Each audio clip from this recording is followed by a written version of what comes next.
रात के करीबन 2 बज रहे थे। रीना अपनी घर की रसोई में काम निपटा रही थी। उसने ध्यान नहीं दिया कि पूरे घर में एक अजीब सी खामोशी फैल गई थी। उसकी सासू माँ की तबीयत थोड़ी खराब थी, तो रीना रसोई घर में सोने की सोच रही थी ताकि रात में कुछ ज़रूरत हो तो जल्दी उठ सके। तो दोस्तों, ये कहानी आपने यहाँ तक देख ली है, मतलब आपको कहानी पसंद आ रही है। अगर आपको स्टोरी पसंद आ रही है तो लाइक कर दीजिए और चैनल पर नए हो तो चैनल को सब्सक्राइब कर दीजिए। तो चलो कहानी को शुरू करते हैं।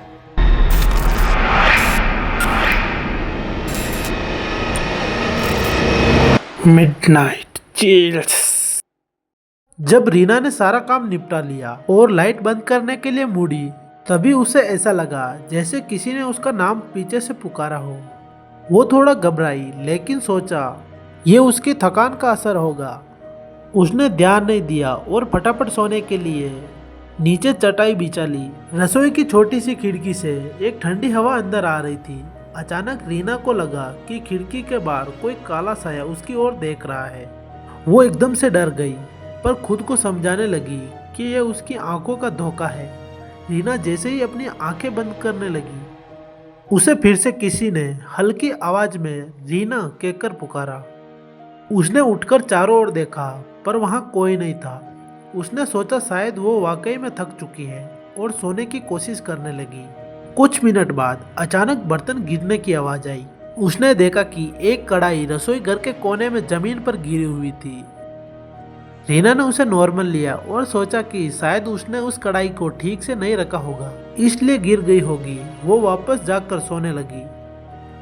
अचानक उसके कानों में किसी के हंसने की भयानक आवाज सुनाई देती है। रीना का दिल जोर जोर से धड़कने लगा। उसने देखा कि सामने रखी एक बर्तन की अलमारी अपने आप खुलने लगी और उसके अंदर रखे बर्तन धीरे धीरे बाहर गिरने लगे। रीना समझ नहीं पा रही थी कि ये उसके साथ क्या हो रहा है। उसने खुद को संभालने की कोशिश की और कमरे से बाहर जाने लगी, लेकिन जैसे ही उसने दरवाजे की ओर कदम बढ़ाया, दरवाजा अपने आप जोर से बंद हो गया। अब रीना पूरी तरह से फंस चुकी थी। अचानक उसे लगा कि कोई अदृश्य ताकत उसके पास आ रही हो। रीना ने डरते डरते पीछे मुड़कर देखा और सामने एक बूढ़ी औरत का साया था, जिसके सफेद बाल, लाल आंखें थी। वो साया धीरे धीरे रीना की ओर बढ़ने लगा। रीना चीखने की कोशिश कर रही थी, लेकिन उसकी आवाज गले में अटक गई थी।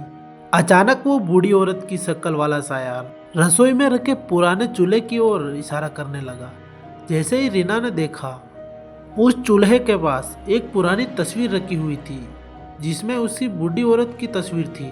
तभी उसे याद आया कि उसकी सास ने एक बार बताया था कि यह रसोई पहले एक बूढ़ी औरत की थी, जो अचानक से मर गई थी और उसका पता नहीं चला कि वो कैसे मरी।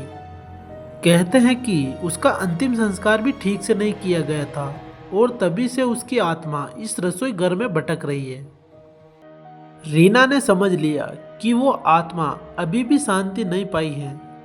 रीना ने हिम्मत करके एक दीपक जलाया और उस बूढ़ी औरत की आत्मा से माफी मांगी। धीरे धीरे सब शांत होने लगा। तभी रीना की जान में जान आई। अगली सुबह रीना ने यह बात अपने पूरे परिवार को बताई। तभी परिवार वालों ने उस बूढ़ी औरत की आत्मा की शांति के लिए एक पूजा रखवाई। कहते हैं कि उसके बाद कभी भी उस रसोई घर में अजीब आवाजें नहीं आई। लेकिन कुछ लोग तो आज भी कहते हैं कि रात के अंधेरे में अगर कोई ध्यान से सुने तो उस रसोई घर में हल्की हल्की सी किसी की डरावनी हंसने की आवाज आती है। तो दोस्तों, ये कहानी यहीं पर समाप्त होती है। अगर आपको ये कहानी अच्छी लगी हो तो लाइक कर देना और चैनल पे नए हो तो चैनल को सब्सक्राइब कर देना, ताकि ऐसी हॉरर और इंटरेस्टिंग स्टोरी आपको सबसे पहले मिले। तो चलो मिलते हैं किसी नेक्स्ट हॉरर और इंटरेस्टिंग स्टोरी में। तब तक के लिए राधे राधे।